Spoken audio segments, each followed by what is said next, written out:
Hasil panen sudah terkumpul, bahan makanan sudah disimpan, dan Anda mungkin berpikir kebun bisa beristirahat sampai musim tanam berikutnya.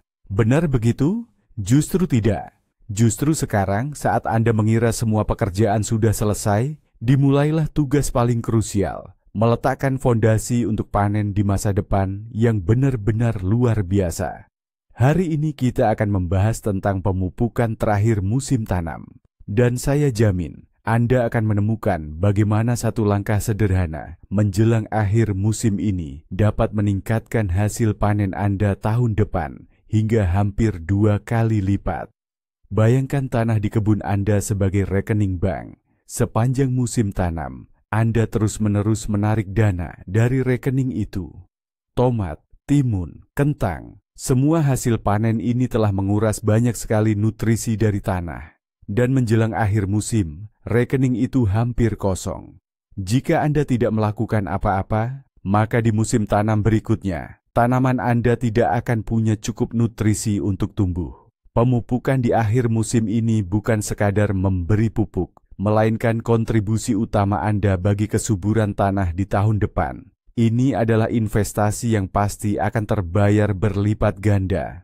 Jadi, mari kita bahas. Apa sebenarnya yang harus kita berikan pada tanah yang sudah lelah ini? Dan disinilah, teman-teman, kita seringkali terjebak dalam sebuah kesalahan. Ini adalah kekeliruan paling utama dan paling umum, bahkan sering dilakukan oleh para pekebun yang sudah berpengalaman sekalipun. Meskipun terdengar logis, sebenarnya kesalahan ini bisa menyebabkan Anda kehilangan separuh dari potensi panen Anda di masa mendatang. Apa yang biasanya kita lakukan saat ingin memberi nutrisi pada tanaman? Tepat sekali, kita beri pupuk yang mendorong pertumbuhan, dan tangan kita secara otomatis akan meraih kemasan pupuk berlabel untuk pertumbuhan aktif, seperti urea atau amonium nitrat. Karena semakin rimbun daunnya, semakin baik. Bukan?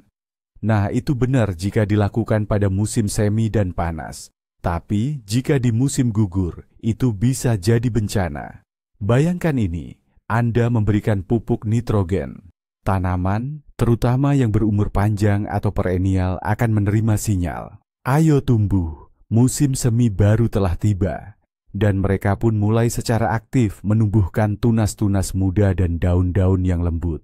Padahal mereka menghabiskan sisa-sisa energi yang seharusnya mereka simpan untuk persiapan menghadapi musim dingin. Lalu, apa yang terjadi? Begitu embun beku pertama tiba, semua tunas dan daun muda yang segar itu akan langsung mati. Mereka tidak sempat menguat dan menjadi lebih kokoh. Akibatnya, tanaman tidak hanya membuang-buang energi berharga secara sia-sia, tetapi juga memiliki luka terbuka di lokasi tunas yang mati, yang bisa menjadi pintu masuk bagi penyakit. Ini seperti mengirim anak kecil keluar rumah di tengah cuaca dingin ekstrim, hanya dengan kaos oblong. Jangan pernah lakukan ini. Baik, soal nitrogen sudah kita bahas. Tapi ada musuh lain yang sangat pandai menyamar jadi sahabat terbaik para pekebun. Namanya adalah pupuk kandang segar. Ya, benar, pupuk kandang yang masih segar. Padahal, apalagi yang lebih alami dan bermanfaat dari itu? Kakek nenek kita pun selalu menggunakannya. Tapi justru disinilah letak jebakan besarnya. Pupuk kandang segar yang ditebar di musim gugur itu bukan pupuk biasa, melainkan bom waktu sungguhan bagi tanah Anda. Pertama, pupuk segar ini mengandung nitrogen amonia agresif yang melimpah ruah, persis seperti yang baru saja kita bicarakan. Ini akan memicu pertumbuhan yang tidak perlu dan melemahkan tanaman sebelum musim dingin tiba. Kedua, saat mengalami dekomposisi, pupuk kandang segar akan mengeluarkan banyak panas. Panas ini bisa secara harfiah memasak akar tanaman yang masih tertinggal di bedengan untuk bertahan di musim dingin, serta membunuh semua mikroflora baik yang bermanfaat. Dan yang ketiga, ini adalah kuda Troya sungguhan. Bersama pupuk kandang segar, Anda sama saja menaburkan banyak benih gulma ke lahan Anda, yang nantinya di musim semi akan tumbuh subur bak karpet tebal. Belum lagi, Anda juga membawa masuk larva hama seperti kumbang mei dan bibit penyakit jamur. Jadi, ingatlah, baik-baik untuk selamanya. Pupuk kandang segar tempatnya ditumpukan kompos jauh di sana, di mana ia harus mengendap setidaknya selama setahun. Untuk bedengan, kita akan menaburkan sesuatu yang benar-benar berbeda. Baik, kita sudah tahu apa yang mutlak tidak boleh dilakukan. Lalu, apa dong yang seharusnya dan wajib kita lakukan? Nah, inilah saatnya kita memperkenalkan pahlawan utama kita di musim gugur. Ingat baik-baik dua nama ini, fosfor dan kalium. Mereka berdua adalah kombinasi sempurna yang dibutuhkan tanah dan tanaman kita sebelum menghadapi masa dormansi panjang di musim dingin. Mari kita bedah mengapa kedua unsur ini begitu penting. Fosfor bisa dibilang adalah arsitek sekaligus pembangun utama sistem perakaran. Dia tidak memacu pertumbuhan bagian atas tanaman yang berwarna hijau. Tugasnya tersembunyi di bawah tanah, memastikan akar menjadi kuat, bercabang banyak, dan sehat. Semakin kuat sistem perakaran tanaman perennial di musim gugur, semakin mudah mereka bertahan melewati musim dingin, dan semakin cepat pula mereka tumbuh subur kembali di musim semi. Sementara itu, kalium bisa diibaratkan sebagai pelatih ketahanan pribadi untuk tanaman. Unsur ini membantu tanaman mengumpulkan gula dan zat-zat lain di dalam sel-selnya. Zat-zat ini berfungsi layaknya antibeku alami, mencegah cairan sel membeku dan merusak jaringan tanaman dari dalam saat terjadi embun beku yang parah. Jadi, kaliumlah yang menjadikan semak-semak, pohon, dan tanaman perennial Anda kuat, serta tahan terhadap embun beku. Maka dari itu, ingatlah rumus sederhana ini. Di musim gugur, kita tidak berfokus pada pertumbuhan bagian atas, melainkan pada pembangunan akar yang kuat dan peningkatan daya tahan tanaman. Dan untuk itu, fosfor dan kalium adalah sekutu terbaik kita. Jadi, dari mana kita mulai memulihkan kesuburan tanah? Tentu saja dari bahan organik. Dan di sini ada raja sejati, juara tak terbantahkan, yang dicintai oleh setiap jengkal tanah. Dia adalah kompos. Bukan tanpa alasan para pekebun menjulukinya emas hitam. Kompos yang matang sempurna, gembur, dan beraroma tanah hutan. Itulah hadiah terbaik yang bisa Anda berikan untuk kebun Anda. Mengapa kompos begitu istimewa? Karena ini bukan sekadar kumpulan nitrogen, fosfor, dan kalium. Ini adalah prasmanan lengkap untuk tanah Anda, menyediakan semua unsur hara mikro yang dibutuhkan dalam bentuk alami dan seimbang.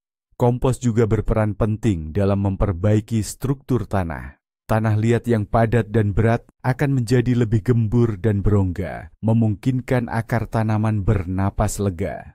Sebaliknya, tanah pasir yang ringan dan mudah kering akan menjadi lebih mampu menahan air dan nutrisi, mencegahnya meresap terlalu dalam. Selain itu, kompos adalah rumah ideal bagi jutaan bakteri dan mikroorganisme baik. Mereka adalah para pekerja tak terlihat yang menjadikan tanah Anda hidup dan subur. Dosis aplikasinya sangat mudah, cukup setengah hingga 1 ember per meter persegi bedengan. Sebarkan secara merata, lalu aduk ringan dengan cangkul atau garpu tanah, atau cukup dangkal dibenamkan menggunakan alat pengolah tanah. Ini bukan hanya sekadar makanan, melainkan juga obat dan vitamin bagi tanah yang letih dan kurang bergairah.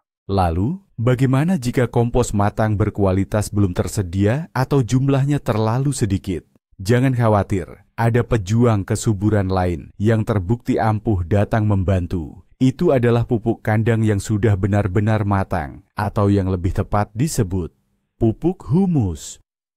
Mohon diperhatikan, saya menekankan kata matang ini 3 kali. Ini adalah poin yang sangat penting. Berbeda dengan pupuk kandang segar yang bisa membakar akar tanaman dan membawa penyakit, pupuk humus adalah produk yang sama sekali berbeda.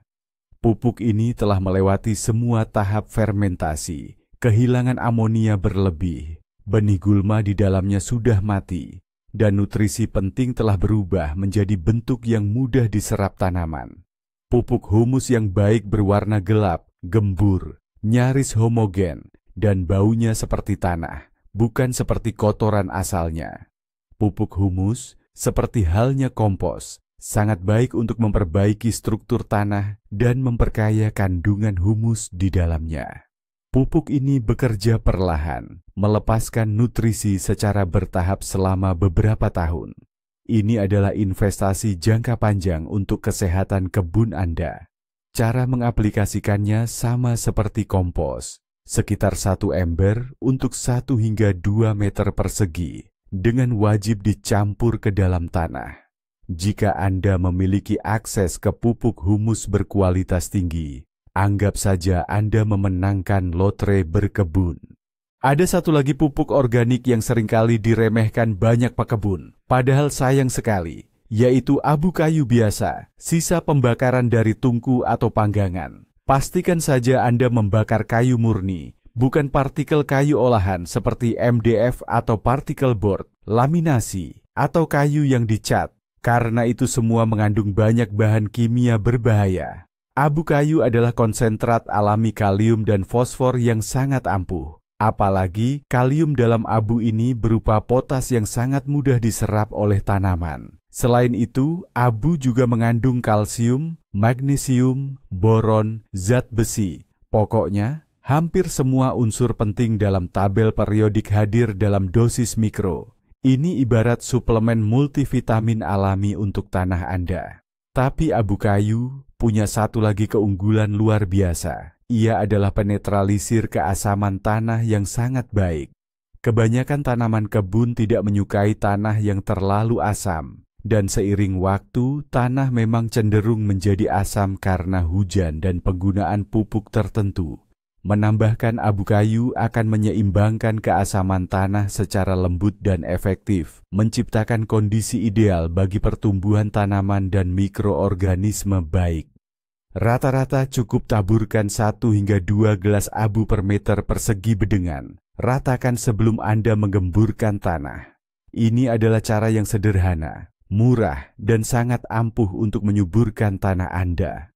Sekarang mari kita beralih ke pupuk mineral. Memang tidak semua orang menyukainya, tapi kadang-kadang kita tidak bisa menghindarinya, terutama jika tanah sudah sangat miskin nutrisi. Pupuk ini bekerja lebih cepat daripada pupuk organik dan memungkinkan kita untuk menghitung dosis elemen yang dibutuhkan dengan tepat.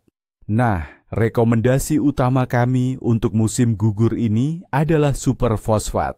Bisa dibilang, ini adalah sumber fosfor terkonsentrasi yang sangat dibutuhkan kebun Anda. Super fosfat tersedia dalam 2 jenis, tunggal dan ganda. Superfosfat ganda, seperti namanya, mengandung 2 kali lipat bahan aktif. Fosfor dari pupuk ini dilepaskan secara perlahan, selama beberapa bulan. Itulah mengapa pupuk ini sebaiknya diaplikasikan pada musim gugur. Selama musim dingin dan semi, pupuk ini akan larut dan berubah menjadi bentuk yang dapat diserap tanaman. Jadi, saat masa pertumbuhan akar aktif tiba, fosfor sudah siap digunakan. Fosfor sebagai pengingat berperan penting dalam pembentukan sistem perakaran yang kuat, pembentukan tunas bunga pada pohon buah dan semak, serta akumulasi gula dalam tanaman umbi-umbian yang membuatnya lebih manis dan tahan lama saat disimpan. Pupuk ini harus diaplikasikan sesuai petunjuk, biasanya 30-40 gram superfosfat tunggal atau 15-20 gram superfosfat ganda per meter persegi. Pastikan untuk mencampurnya dengan tanah saat pengolahan, pembajakan pencangkulan, karena fosfor cenderung tidak bergerak di dalam tanah. Unsur kedua dalam program nutrisi mineral kita adalah kalium, sahabat setia fosfor. Kami punya 2 pilihan terbaik untuk Anda, kalium sulfat dan kalium magnesium sulfat, yang sering disebut kali magnesia. Kedua pupuk ini sangat ideal untuk diaplikasikan di musim gugur. Mengapa kedua pupuk ini? Karena keduanya tidak mengandung klorin. Beberapa pupuk kalium lain, seperti kalium klorida, mengandung klorin, unsur yang sangat tidak disukai oleh banyak tanaman, terutama semak beri dan kentang.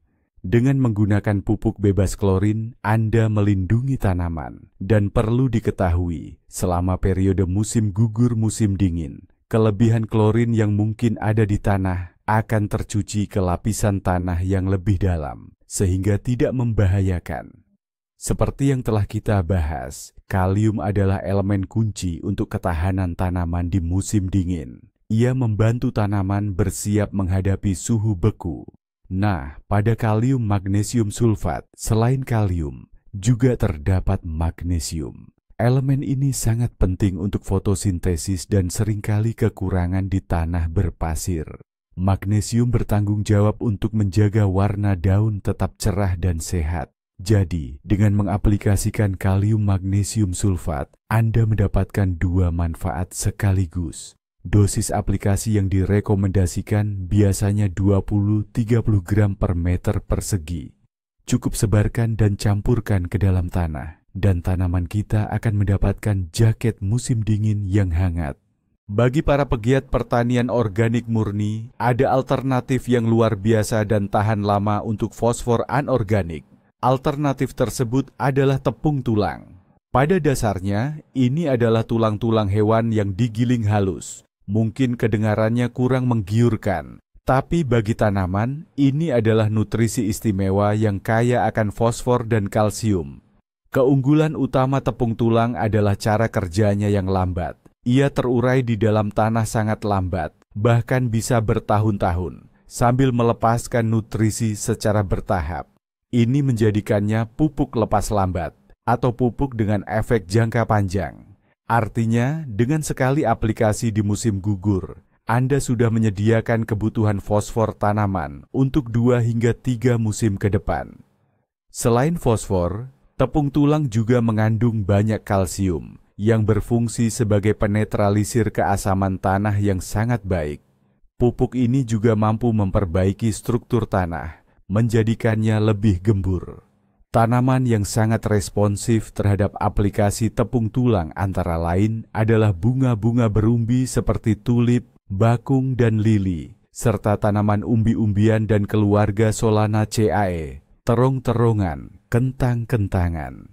Dosis yang dianjurkan adalah sekitar 2-3 sendok makan per lubang tanam, atau 100-200 gram per meter persegi saat pengolahan tanah. Ini adalah metode yang aman dan sangat efektif untuk memperkaya tanah dengan fosfor dalam jangka panjang.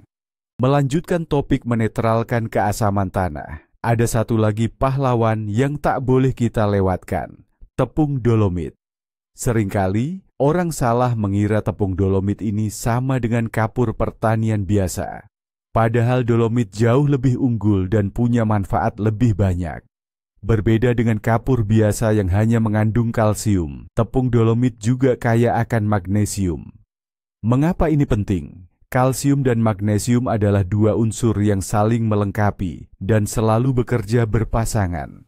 Magnesium, seperti yang kita tahu, sangat vital untuk fotosintesis, sedangkan kalsium berperan menguatkan dinding sel tanaman, sehingga membuatnya lebih tahan terhadap penyakit dan hama.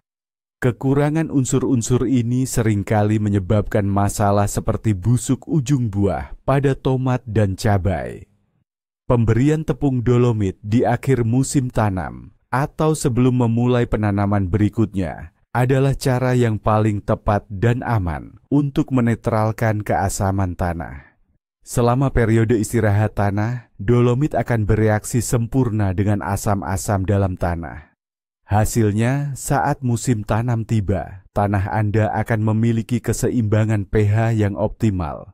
Aplikasikan cukup sekali setiap 3-4 tahun, tergantung pada tingkat keasaman tanah Anda.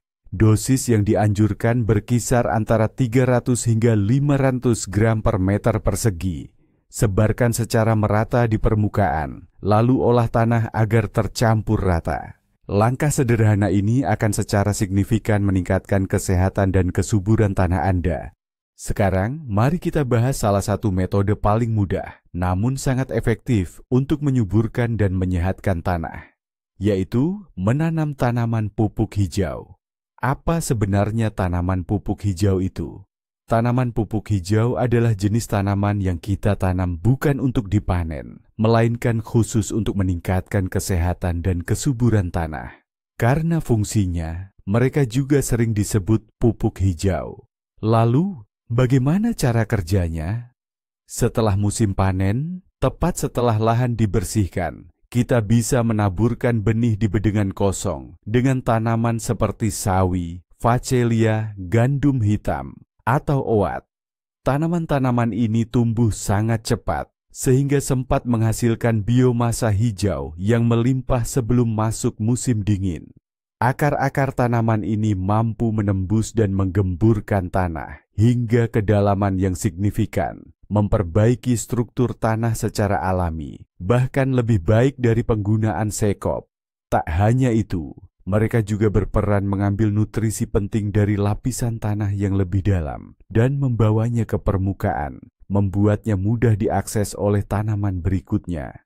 Setelah biomasa hijau tumbuh melimpah, tanaman ini bisa dipangkas, lalu langsung dibenamkan ke dalam tanah, atau dibiarkan saja di permukaan sebagai mulsa. Seiring berjalannya waktu, biomasa hijau ini akan membusuk dan berubah menjadi humus berkualitas tinggi, yang menjadi sumber nutrisi utama bagi cacing tanah dan mikroba bermanfaat di dalam tanah. Lebih menarik lagi, beberapa tanaman pupuk hijau seperti sawi diketahui mengeluarkan zat-zat yang berfungsi mendisinfeksi tanah dan mengusir hama-hama pengganggu seperti ulat kawat. Singkatnya, ini seperti sebuah sesi spa mewah untuk tanah Anda yang lelah. Mari kita bahas setiap jenis tanaman, karena setiap tanaman punya kebutuhan nutrisi yang berbeda. Kita mulai dari lahan bekas stroberi atau arbei. Buah ini sangat rakus akan kalium. Sepanjang musim tanam, stroberi menyerap kalium dalam jumlah besar dari tanah. Jika defisit kalium ini tidak diisi kembali, panen tahun depan akan berkurang. Buahnya kurang manis, dan tanaman akan lebih lemah saat menghadapi musim dingin. Oleh karena itu, tugas utama setelah panen dan pemangkasan sulur adalah mengembalikan kalium ke dalam tanah. Pilihan terbaik untuk ini adalah abu kayu. Selain menyediakan kalium dalam bentuk yang mudah diserap, abu kayu juga sedikit menetralkan keasaman tanah yang sangat disukai stroberi. Taburkan sekitar 1 gelas abu per meter persegi di bedengan stroberi. Sangat dianjurkan juga untuk menambahkan kompos yang sudah matang sempurna atau humus di sekitar pangkal tanaman. Ini akan memberikan nutrisi lengkap dan memperbaiki struktur tanah di sekitar akar. Namun, hati-hati dengan pupuk kandang segar dan pupuk nitrogen. Kelebihan pupuk jenis ini di musim gugur bisa memicu serangan busuk abu-abu dan melemahkan tanaman sebelum musim dingin. Jadi, untuk stroberi, moto kita di musim gugur adalah lebih banyak kalium dan bahan organik, lebih sedikit nitrogen. Nah, untuk bedengan tempat tomat, cabai, terong, dan kentang kesayangan Anda tumbuh sepanjang musim panas, penanganannya harus lain. Mereka semua termasuk dalam famili Solanaceae dan memiliki satu masalah serta kebutuhan yang sama. Masalahnya adalah phytophthora, dan kebutuhan utamanya adalah kalsium. Tanaman famili Solanaceae sangat banyak menyerap kalsium dari tanah. Kekurangan kalsium dapat langsung menyebabkan penyakit tidak menyenangkan seperti busuk ujung buah, blossom end rot, di mana ujung buah mulai menghitam dan membusuk. Agar ini tidak terjadi lagi di musim tanam berikutnya, cadangan kalsium harus diisi kembali sejak musim gugur. Apa yang perlu kita lakukan? Saat pengolahan tanah, taburkan tepung dolomit, tepung tulang, atau abu kayu. Semua pupuk ini kaya akan kalsium. Selain itu, tanaman Solanaceae juga sangat menyukai fosfor. Oleh karena itu, penambahan pupuk superfosfat pada bedengan-bedengan ini akan sangat membantu. Ini akan membantu tanaman di masa depan membentuk sistem perakaran yang kuat dan menghasilkan lebih banyak tangkai bunga. Namun, sangat tidak disarankan untuk menambahkan pupuk kandang segar pada tanaman Solanaceae di musim gugur. Pupuk kandang segar dapat menjadi sumber penyakit jamur yang sudah cukup sering menyerang keluarga tanaman ini. Baiklah, kita sudah memilih pupuk yang tepat. Tapi, bagaimana cara mengaplikasikannya agar manfaatnya maksimal? Hal paling sia-sia yang bisa Anda lakukan adalah sekadar menyebar butiran pupuk di permukaan bedengan dan membiarkannya begitu saja. Terutama ini berlaku untuk pupuk fosfor. Perlu diingat, fosfor seperti yang sudah kita bahas sebelumnya, sangat tidak mobil atau sulit bergerak di dalam tanah. Fosfor hampir tidak berpindah bersama air.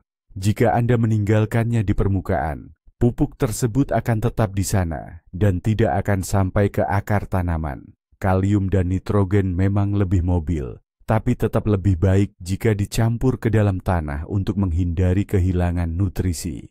Oleh karena itu, aturan emas dalam pengaplikasian pupuk adalah sebar, lalu benamkan. Setelah Anda menyebarkan pupuk secara merata di bedengan, tanahnya wajib digali sedalam mata sekop, atau setidaknya digemburkan dengan cangkul atau garpu tanah hingga kedalaman 10–15 cm. Dengan demikian, Anda menempatkan nutrisi tepat di tempat yang paling dibutuhkan, yaitu di zona perkembangan sistem perakaran calon tanaman. Tindakan sederhana ini akan meningkatkan efektivitas pemupukan hingga beberapa kali lipat. Hal penting lain yang tak kalah krusial adalah soal dosis. Dalam dunia berkebun, prinsip makin banyak makin bagus justru tidak berlaku. Sebaliknya, kelebihan pupuk bisa jauh lebih merusak daripada kekurangannya. Fenomena ini sering disebut overdosis pupuk atau pupuk berlebihan. Anda bisa benar-benar membakar tanah, memusnahkan mikroorganisme bermanfaat di dalamnya, dan menciptakan lingkungan yang terlalu toksik, sehingga tanaman tidak bisa tumbuh dengan baik. Kelebihan satu jenis unsur hara justru bisa menghambat penyerapan unsur hara lainnya. Sebagai contoh, jika Anda terlalu banyak memberikan pupuk kalium, ini bisa memicu kekurangan kalsium dan magnesium pada tanaman. Oleh karena itu, selalu, dan saya tekankan, selalu baca petunjuk penggunaan pada kemasan pupuk dengan sangat teliti. Dosis anjuran dalam gram per meter persegi yang dicantumkan produsen itu bukan tanpa alasan. Kalau Anda tidak punya timbangan, jangan khawatir. Manfaatkan saja alat ukur seadanya di rumah. Biasanya, satu kotak korek api bisa menampung sekitar 20–25 gram pupuk granular, sedangkan satu sendok makan sekitar 15–20 gram. Ingat, lebih baik sedikit kurang daripada terlalu banyak. Tanah, layaknya tubuh kita, lebih menyukai nutrisi yang seimbang, bukan serangan dosis besar bahan kimia secara tiba-tiba. Jadi, bersikaplah presisi, dan kebun Anda pasti akan berterima kasih dengan hasil yang melimpah. Kita sudah sering bicara soal kebun sayur, tapi jangan lupakan bahwa kebun kita tak hanya berisi sayuran. Pohon buah dan semak buah beri kita, seperti apel, pir, dan berbagai jenis beri, juga sudah bekerja keras sepanjang musim panas, memberikan hasil panen yang melimpah. Oleh karena itu, mereka juga perlu mengisi kembali cadangan energinya sebelum menghadapi musim dingin yang panjang. Pemberian pupuk di musim gugur untuk tanaman tahunan bisa dibilang bahkan lebih penting daripada untuk sayuran semusim. Sebab, saat inilah mereka mulai membentuk tunas bunga yang akan menghasilkan panen tahun depan. Kesiapan mereka menghadapi musim dingin ini akan sangat menentukan kesehatan dan produktivitas mereka untuk bertahun-tahun ke depan. Prinsipnya sama, hindari pupuk nitrogen dan fokuskan pada fosfor serta kalium. Pupuk diberikan di sekitar pangkal pohon, tapi jangan tepat di batangnya. Sebaiknya taburkan di sepanjang lingkar tajuk pohon, karena di sanalah sebagian besar akar serabut yang bertugas menyerap nutrisi berada. Anda bisa menaburkan pupuk secara merata dan menggemburkan tanah secara dangkal. Pilihan lainnya, buat beberapa lubang atau parit kecil sedalam 15–20 cm. Masukkan pupuk ke dalamnya, lalu timbun kembali. Metode ini akan memastikan nutrisi tersalurkan langsung tepat ke akar. Dan tentu saja, jangan lupakan mawar, si ratu taman, beserta semak hias lainnya seperti hydrangea, lilac, atau spirea. Mereka telah memanjakan mata kita dengan bunganya yang rimbun sepanjang musim panas. Kini, Tugas kita adalah membantu mereka melewati musim dingin dengan aman dan mengumpulkan energi untuk musim berikutnya. Bagi mawar dan semak berbunga lainnya, pemberian kalium di musim gugur itu ibarat eliksir kehidupan. Kalium inilah yang membantu tunas-tunas mereka matang dengan sempurna, mengeras, dan bersiap menghadapi cuaca dingin. Tunas yang belum matang dan masih hijau biasanya akan membeku di musim dingin. Akibatnya, di musim semi kita harus memangkasnya dengan drastis, yang otomatis akan menunda masa berbunga. Oleh karena itu, di musim gugur setelah pemangkasan terakhir, pastikan untuk memberi pupuk kalium pada tanaman kesayangan Anda. Sangat cocok menggunakan kalium sulfat atau kali magnesia. Abu kayu juga bisa menjadi pilihan. Ini tidak hanya akan meningkatkan ketahanan mereka terhadap musim dingin, tetapi juga mendorong pembentukan lebih banyak kuncup bunga. Dengan begitu, tahun depan bunga akan jauh lebih melimpah dan semarak. Sedikit perhatian di musim gugur, dan mawar Anda akan membalasnya dengan kemegahan bunga yang luar biasa. Sekarang, mari kita jawab pertanyaan yang sering muncul. Bolehkah kita mencampur pupuk organik dan mineral? Jawabannya bukan hanya boleh, melainkan sangat dianjurkan. Ini adalah salah satu strategi terbaik untuk meningkatkan kualitas tanah secara menyeluruh. Pendekatan ini dikenal sebagai organomineral dan memungkinkan kita mendapatkan manfaat terbaik dari kedua jenis pupuk ini. Coba bayangkan, pupuk organik seperti kompos atau pupuk kandang adalah fondasi utama kita. Ini adalah investasi jangka panjang yang memperbaiki struktur tanah, meningkatkan kapasitas retensi air dan kesuburan, serta menopang kehidupan mikroorganisme yang bermanfaat. Pupuk organik ibarat makanan pokok bagi tanah kita. Sementara itu, pupuk mineral ibarat vitamin atau suplemen nutrisi. Pupuk ini memungkinkan kita untuk dengan cepat dan tepat mengatasi kekurangan unsur hara tertentu. Misalnya, jika kita melihat tanah kekurangan fosfor, kita bisa langsung menambahkan superfosfat. Atau, jika kita mendapati tanda-tanda kekurangan kalium, kita bisa memberikan kalium sulfat. Menggabungkan penggunaan pupuk organik dan mineral akan menghasilkan efek sinergis yang luar biasa. Mikroorganisme bermanfaat dari kompos membantu tanaman menyerap unsur hara mineral dengan lebih baik, sementara pupuk mineral pada gilirannya mempercepat proses dekomposisi bahan organik. Jadi, jangan ragu untuk menggabungkan keduanya. 1 ember kompos ditambah segenggam superfosfat dan abu per meter persegi. Ini adalah koktail musim gugur yang sangat baik untuk setiap bedengan. Setelah semua pupuk diberikan dan menyatu dengan tanah, ada satu langkah terakhir yang sangat penting, yaitu mulsa. Banyak yang berpikir mulsa hanya dibutuhkan di musim kemarau untuk menjaga kelembapan dan mengendalikan gulma. Namun, mulsa di akhir musim tanam justru sama pentingnya, bahkan bisa jadi lebih penting. Apa itu mulsa di akhir musim tanam? Ini adalah selimut pelindung untuk tanah Anda. Setelah bedengan Anda dipupuk dan digemburkan, tutupi dengan lapisan material organik. Ini bisa berupa potongan rumput, daun-daun kering dari pohon yang sehat, jerami, gambut, atau kompos yang sudah matang. Lapisan mulsa sebaiknya setebal 5–10 cm. Mengapa ini penting? Pertama, mulsa melindungi tanah dari suhu ekstrem dan perubahan suhu yang drastis, termasuk potensi pembekuan di beberapa daerah. Di bawah selimut ini, tanah akan lebih lama menjaga kehangatannya, dan mikroorganisme baik serta cacing tanah dapat terus bekerja, mengurai pupuk yang sudah Anda berikan. Kedua, mulsa melindungi tanah dari penguapan berlebihan dan erosi. Dan ketiga, menjelang musim tanam berikutnya, lapisan mulsa ini akan terurai sebagian dan menjadi sumber nutrisi tambahan.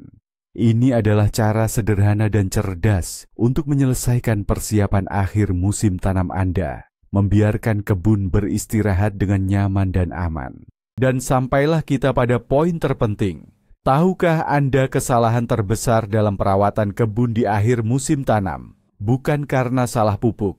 Kesalahan terbesar justru tidak melakukan apa-apa sama sekali. Banyak yang mengira musim tanam sudah berakhir dan tanah tidur. Padahal tidak begitu. Justru di akhir musim tanam, saat tanah beristirahat, di dalamnya terjadi proses-proses yang lambat, namun sangat vital. Fosfor dan kalium yang Anda berikan tidak akan terbawa air, melainkan perlahan-lahan berubah menjadi bentuk yang mudah diserap tanaman. Bakteri baik mengolah bahan organik, menciptakan humus yang subur. Intinya, Anda memberi makanan pada tanah dan waktu 6 bulan, agar ia bisa mencernanya dengan tenang, lalu menyiapkan pesta nutrisi sungguhan untuk tanaman Anda di musim tanam berikutnya. Langkah di akhir musim tanam inilah yang dilakukan tanpa tergesa-gesa, yang membedakan panen yang biasa saja dengan panen yang luar biasa. Anda tidak hanya memberi makan tanah, Anda sedang memprogram kesuksesan panen Anda di masa depan. Sebagai kesimpulan, ingatlah 3 aturan sederhana ini. Di akhir musim tanam, kita katakan tidak pada pupuk kandang segar dan nitrogen, dan katakan WA dengan mantap pada fosfor, kalium, dan bahan organik. Ini adalah formula sederhana yang akan mengubah pandangan Anda tentang berkebun. Terima kasih sudah menonton video ini sampai habis. Jika Anda merasa video ini bermanfaat, jangan lupa berikan like dan subscribe ke channel kami agar tidak ketinggalan tips-tips persiapan musim tanam berikutnya. Nah, sekarang giliran Anda. Pupuk apa yang biasa Anda berikan ke kebun di akhir musim tanam? Bagikan resep dan tips ampuh Anda di kolom komentar. Mari kita saling bertukar pengalaman.